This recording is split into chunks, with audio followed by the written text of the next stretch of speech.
Okay, so when we left off, we were fighting for a puck in the corner here. Our defenseman was over here. D in front, center helping, left wing over here, protecting this high area here. Right wing patrolling high middle right here. We got good defensive posture in our in the puck side of the house. Okay, we're not going to worry too much about this part of the house, except for looking to see if they sneak somebody down here when the other team has the puck. But for the most part, we're going to play on this side of the house now, and we've got a good defensive posture here. But now let's say we get the puck. The defenseman gets the puck, and they have it, and they're on their forehand, and let's say they want to pop a pass out. Now we got to go to breakout mode. Left wing has to get here, right to the wall. We want to spread as the other team out as much as possible and spread our ice as much as we can here. So we're going to get this left wing here on the wall. It also helps because if the D is still fighting with this opposite team here and they just need to push something up the wall here, up the boards, that left wing can collect it. And that's what we're looking for. The wing's job now is to stop a puck when it comes out here from the defense. All right? Your second job is to try to get it off the wall. And so a lot of the way we want to try to do this is we'll have our center just come through here and you're supporting. And I draw a squiggly line because you're not flying through here. You're not flying out to here unless for some reason you're all, they've backed off. But if this is still tight fighting in here, you're not going way out here and saying, hey, pass me one out here from behind. No way. That's a common problem for centers.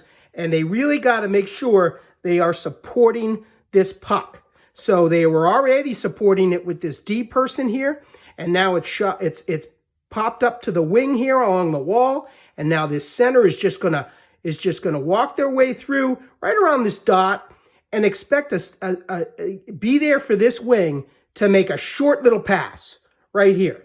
And you're going to be moving your feet just a little. You're going to be gliding maybe a little, but you'll have a little movement.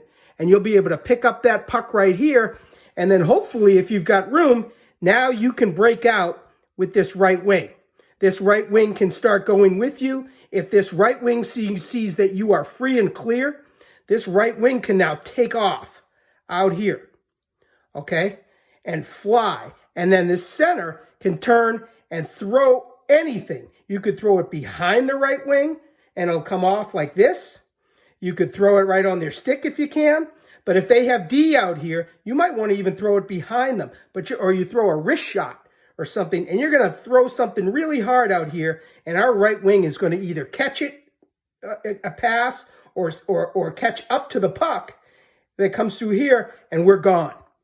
Okay? And this center's going after, flying down there, and our left wing is going down here too, and is going to be the trailer for all of this, and pick up rebounds and all that good stuff.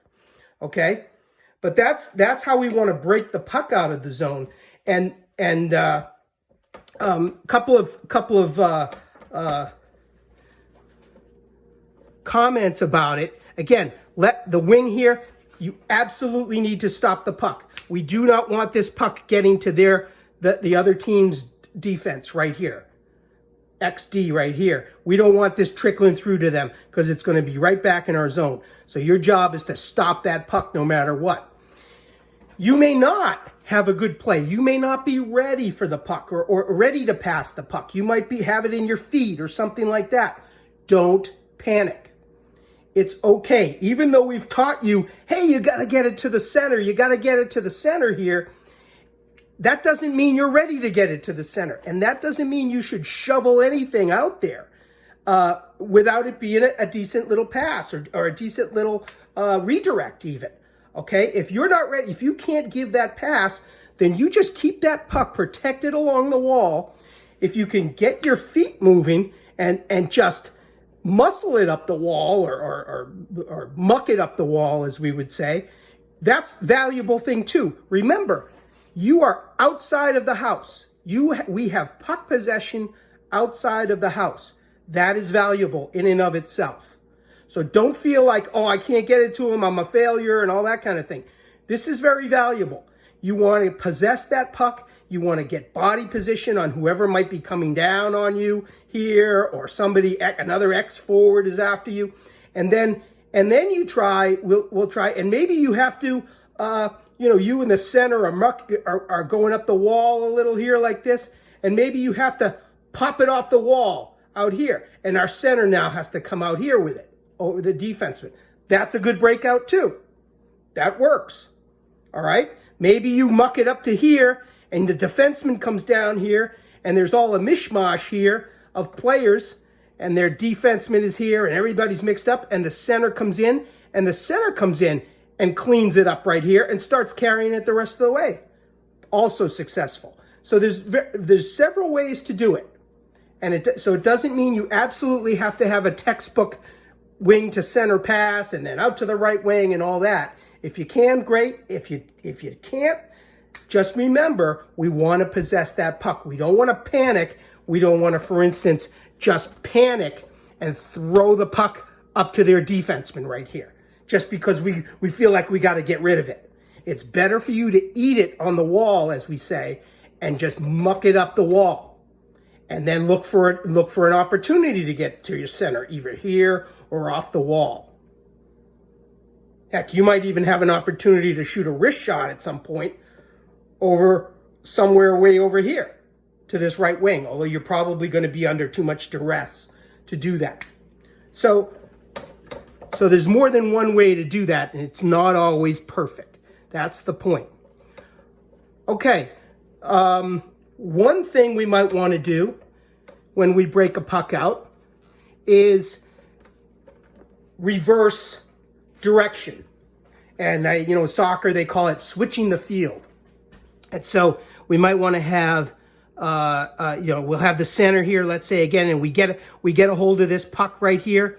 All right, the defenseman has the puck, the left wing's coming over, and the problem is that all the play that was over here creates an overload of X's, let's say. We may have one here, we got one here, we might have a D come down here, or an X even, a forward on there, and we might want to get the puck over this way, okay? So then, if there is such an overload, and you'll kind of feel it, you'll learn as a hockey player to feel that sort of, you don't even have to sit there and count the numbers, but you'll learn, you'll sort of see how feel it, that overload there. And so, what we might want to do here is then have this defenseman, seeing that everything's overloaded here, but our player has the puck. Let's say they're coming, especially if they're coming this way with it, or they're a right-handed shot, and they're, they got a stick like this, and it's ready to shoot that puck right here, that way. Maybe they come down here to the side, they drift a little here, and they get a pass, let's say off the wall or something like that, or directly, and they come here, and our other D gets it here. Now, you see that happening. If the right wing sees that happening and sees that flow of play starting to come this way, you got to get over here. You got to get way over here to the wall. So you got to drift a little as you see the flow coming. You drift back a little, and then when you see it coming, you get here, okay? And now this D is going to come up here, is going to try to get this pass right up to this right wing quickly, because pucks move faster than feet, so we're going to try to pass that puck up. And direct passes move faster than rimmed passes around the boards, so we always try to get a direct pass to a wing if we can. And we get this to the right wing, and then our center really has to hustle over here and get to this sort of dot area, remember? And get here and be here for this center, for the right wing, to give him a little pass and get going out of the zone. Okay? And then our left wing will come off this wall, and just like the right wing did earlier, you'll be out here, and you're going to be the next option here. Especially if we have a good clean breakout. Center has the puck here, we get it.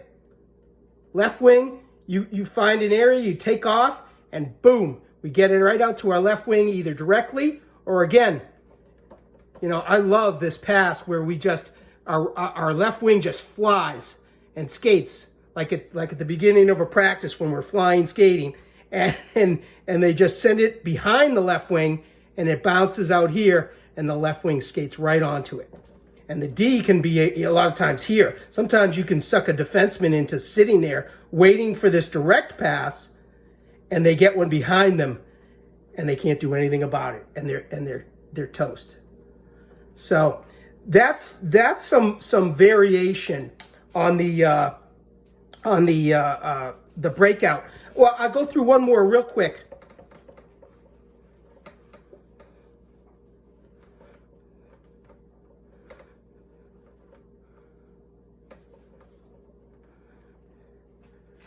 Another common way to reverse the flow is if we have a puck coming here, the puck's coming this way, our defenseman is coming back, maybe they have the puck or they're coming onto a puck and they're heading this way and their flow is this way, and the puck, and let's say they have the puck by now, and the forecheckers are going to come in, and our team is coming back to help, obviously. Our wings especially are really coming back, and our center's coming back, and we're going to get into our breakout. What's probably going to happen is the X team, the opposite team, the X, is probably going to start stacking up over here. They're going to send somebody, when they see this flow coming this way, they're going to start coming over here and trying to make this play over on this side of the ice. And that's fine. We'll let them do that. They'll come over here maybe, let's say, and they'll start trying to corner this part of the ice. And that's understandable. Maybe our right wing is over here, you know, and that will come over here, let's say, or start to come over here. And then what we want our defenseman to do here is come over here, and if you can sell it as well as you can right here, like, yeah, I'm coming right over here, and I'm coming to your flow, and I'm going to be sucked right into your trap. And then at the very last minute, you put on the brakes right here. Boom. Right behind the net. Because now you've got net protection. They can't get a forechecker in on you easily. All right, if they put one here or here. Now you've got the protection of the net. You slam on the brakes, and you come right out this side, and hopefully our left wing is going to be aware to just be right out here, move over to here, and get that pass. And then our center's got to, again, come through the dot, and we'll reverse the flow that way. Okay? It's a really good way to reverse the flow. You'll know it's coming this way. You'll feel it. Maybe you'll see it through the game. Your coach will tell you, and then you just slam on these brakes. But you really want to do it in a really surprise kind of way and say, well, I'm going to come down this side and just come up here and fall into your trap. But then you slam it on and bring it right out here and pass it right out here. Okay?